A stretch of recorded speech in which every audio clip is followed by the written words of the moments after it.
Most Amazon sellers on Amazon are asking the wrong questions. It's not how do I sell on Amazon, it's which model do you use to set up to win, okay? Most people will start with the marketing where they need to start with the product and then go into which model do we go. Do you go FBA, FBM, or 1P? If you get this wrong, you're going to lose margin, okay? You're going to lose control, and you may even lose the buy box, okay? So during this video, I'm going to break down the differences between FBA, FBM, and 1P, along with the pros, cons, and any specific products that you should actually go through to do this. I've built my own 8-figure brand, scaled it on Amazon. Now I help dozens of others doing the same thing. I want to make sure that you don't waste years doing it the wrong way and waste a bunch of money. There are 3 main ways that you can sell on Amazon, and each business model is completely different. 1P is your vendor central. You sell to Amazon wholesale, they resell it. 3P has FBA and FBM. FBA is fulfilled by Amazon, and that is where you sell on Amazon. Amazon ships it for you. This is the easiest way to get Prime, 2-day shipping, all of that. 3P FBM, though, is where you sell on Amazon and you ship it yourself, okay? This is going to be more of your frozen foods or refrigerated and stuff like that. I'm going to share some of these on the screen over here. When you are looking at 1P Vendor Central, Amazon is your retailer, okay? So this is equivalent of a Target, a Walmart. You're going to go ahead and ship these in bulk POs. This is a good thing, right? Get a big bulk PO from Amazon and you get thousands of units at once. It's shipped from and sold by Amazon Trust Badge, which gives consumers higher confidence, okay? Access to retailer programs like Subscribe and Save, Amazon Vine, A+ Premium, content. You can go through all of those things. This is going to be super helpful for those that just want to get it on Johnson & Johnson, big companies, don't want to deal with it. You don't have fulfillment responsibilities. Amazon's going to handle all the logistics. You just send big, massive POs out to them, okay? Easier to get into retail stores via Amazon's distribution network. Amazon sometimes will pay for the advertising via co-op. Don't put your hope in there, okay? Retail flexibility, in theory, this can actually be a con though, because Amazon will look through this and they are not very good at servicing your map pricing. So customer service, they're going to take care of most of that stuff. Fewer per unit fees, okay? When you look at the cons over here, there's going to be 10 big cons that I like to look at when you're doing 1P with Amazon. The first major one is you're going to lose control of your pricing, okay? Amazon is going to undercut MSRP or map pricing. They really could care less about any of that stuff. There are going to be huge chargeback fees and fines, right? Labeling shortages, ASIN issues, any of that stuff. POs are unpredictable, right? You may get a PO now, may not come back for 3 months. You give all control over to Amazon. While margins are compressed heavily, it is something that could also work very well for you depending on the advertising spend that you have with it, okay? You can get stuck with dead stock if Amazon overbuys, and then they start sending it to others, you get charged back. There's a number of things. Look at this as a typical retail partnership. It's nearly impossible to leave without issues, okay? Once you're in, it becomes a total pain. I've got a number of friends in this space that are wanting to get out of 1P, and it is just the biggest headache. If you want to leave from a 3P, it's very, very easy. You can shut down your account. You get full control, all of that. There's really not much data transparency. It's going to take a lot longer for you to get the data in versus being a 3P. 3P, you're able to make moves very, very quickly. And then slow payment cycles, right? They're going to pay in 60 to 90 days. So this is a really, really big move. If you're going to do 1P, we want to make sure that you're very, very careful with how you are doing this. Fulfilled by Amazon 3P is one of my favorite ways. It's the way that most everyone that I know that has been incredibly successful in this platform usually works, okay? The first thing, Prime eligibility, instant conversion rate boost, up to 30%. I mean, we've seen conversion rates double from an FBM to a same day on FBA Prime, okay? You win the buy box far more often than FBM. FBM becomes a real challenge. Number 3, Amazon handles all the fulfillment, returns, customer service. There's minimal customer service that you have to deal with, right? If there's a question that someone asks directly to you, that's really the only real thing that you have to do. This and 1P are fairly similar in this. When you look at scaling without hiring staff, if I'm launching a new company, especially in the CPG world, one of the first things I'm going to do is go FBA for majority of the products that I would look at doing, okay? When you're looking at food and beverage that's not refrigerated, this is going to be super awesome. You really don't need much staff, and you can scale this substantially. You can hire an agency, and that's about all that you need. within this. So access to the marketing tools, right? So coupons, deals, lightning deals, A+ content, you get all of these different things. And Amazon wants you to be FBA because when you can get it there quicker, look at this, low shipping times, better customer reviews, right? So it helps you on that. It helps you on your rank. You're going to be able to rank higher because your conversion rate is higher, and it's super important there. Simplifies the international expansion. So if you want to go through and go out to Mexico or Canada or UK, it's fairly quick to do that. Obviously, you have to follow the product liabilities, the FDA, all of that stuff. It's great for fast-moving CPG products. It enables subscribers fairly easily. Usually you get it within the first couple of months. And then access to key retail events, Prime Day, Black Friday, as easy as possible. FBM is not going to allow you to do that same stuff. Now, when we look at the cons of this, what we will see is high storage and fulfillment fees, right? So you got to be really, really strategic with this. You got to have between 30 and 60 days is pretty ideal. Once you start having 90, 120, 180 days of inventory, you start getting some fees on that.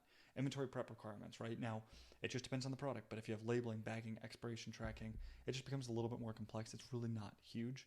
Long-term storage fees, this is something that you're not going to put this in your typical model because you don't think about it, and it can change on a daily, weekly, monthly basis. However, it's fairly difficult. The restock times during Q4, during Prime Day events, this is a total headache, right? So at this point, they're moving most people over to AWD to then ship to Amazon Prime or to FBA warehouses. So this can be huge. Lost, damaged inventory issues. We've got a way that we can solve this. So if you have anything, feel free to reach out to us, and we'll go through some of these options. Slow check-in times, pre-Prime Day, Prime Day, Q4. Hold as much inventory as you can before those times because this is super, super important. It's a little bit harder to launch the hazmat, meltable, and fragile products, truthfully, here. No custom packaging experience. Number 9, complex multi-ASIN inventory planning. It's really not, that's not really a huge thing right there. And then relying on the Amazon warehouse. Accuracy and performance. This is the most minute issue that you will have, I promise. So really not a huge issue. Here's next option, FBM. And we're going to go through what products would you have for each of these sectors here at the very end here. So just stay tuned here or just skip ahead. Top 10's a pro, okay? You keep full margin here. No FBA fees. When we say FBA fees, there are still going to be fees to Amazon, okay? So there is a referral fee, which is 15%. You will still have that. If it's under $15, usually it's 8%, depending on the category you're in.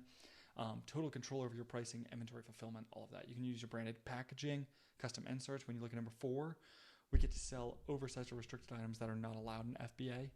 So if you have like a massive trampoline or maybe a treadmill, those would be some options that you could have.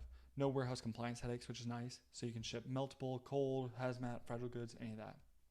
No inventory will be stranded in the Amazon system, okay? Which has a number of issues that you could have. Bundle or personalize each product. Operate with smaller inventory levels, which is great, especially for smaller up-and-coming brands. Better for low velocity SKUs, okay? When I think about most of these things right here, it's going to be kind of your bigger items, frozen or refrigerated items, anything else that needs a little bit more customization. This is not your ideal, okay? So when we go through these cons right here, number 1 issue is no Prime badge, unless it's seller fulfilled Prime, okay? This is fairly difficult to get. You've got to be on it all the time. You can't just fulfill 5 days a week. You need to be doing it 6, maybe 7 days a week. It's harder to win the buy box consistently. If anyone else comes on, boom, you're taking off because conversion rate is going to increase substantially when you're on FBA. Slower delivery, right? Which leads to less conversion rate, which leads to less customer satisfaction. You got to handle all the customer service.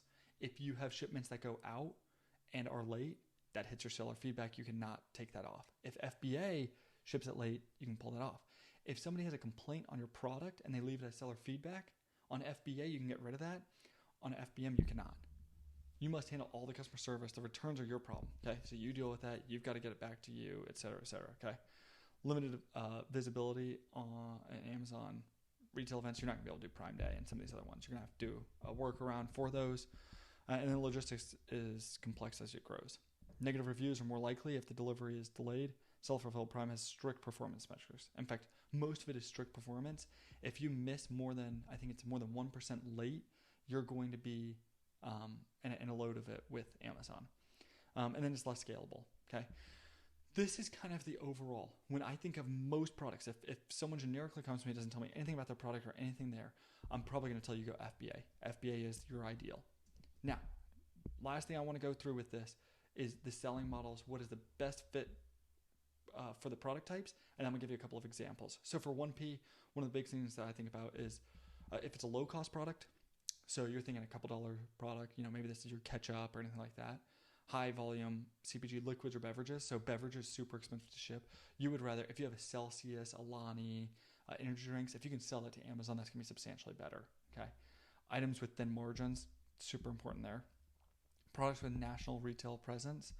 This is going to be like your Lysol, Clorox, any of that stuff. So look over here to the right here, and you can see right here, energy drinks, cheap hand lotions or soaps, cleaning wipes, anything like that.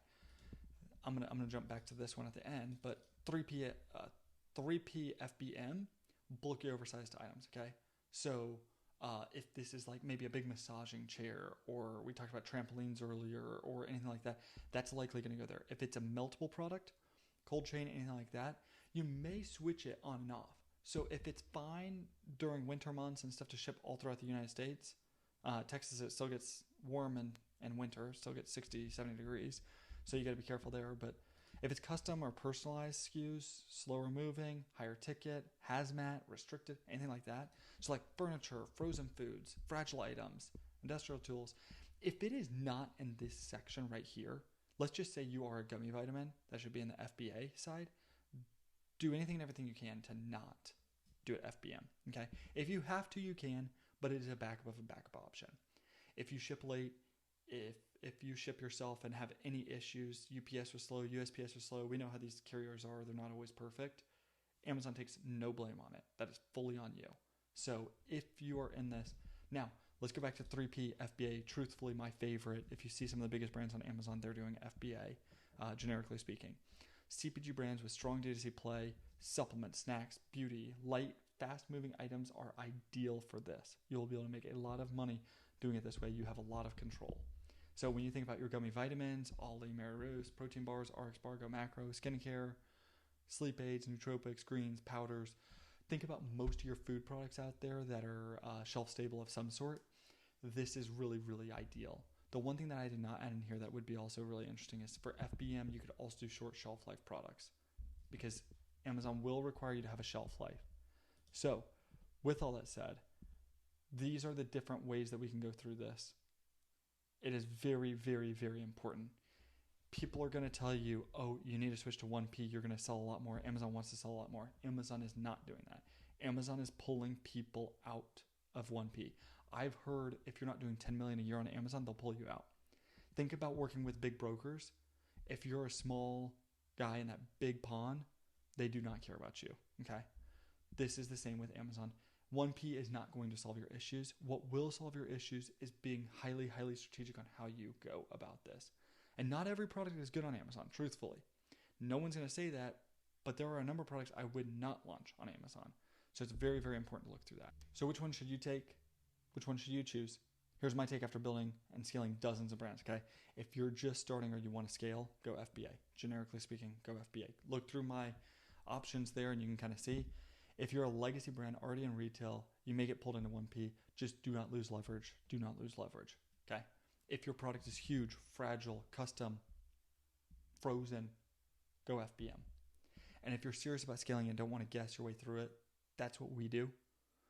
I run an agency built by former sellers, not just marketers, not people that used to work at a store and now got into the idea of running an Amazon agency.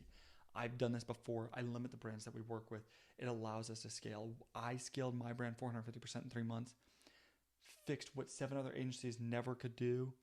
We've been on a wait list multiple times. We likely will be on a wait list when you reach out. But reach out. I want to help in whatever way possible. If you want an honest teardown of your current strategy, just drop a comment on here. Click the link in the description. Go onto our website. Fill something out. Don't forget to hit subscribe, okay? I'm going to start dropping more and more videos on how do you help Amazon brands. I'm literally trying to send every single thing that we know to help anyone out there that wants to build a brand. We believe helping others goes further than just helping ourselves, and we're so grateful that you watched.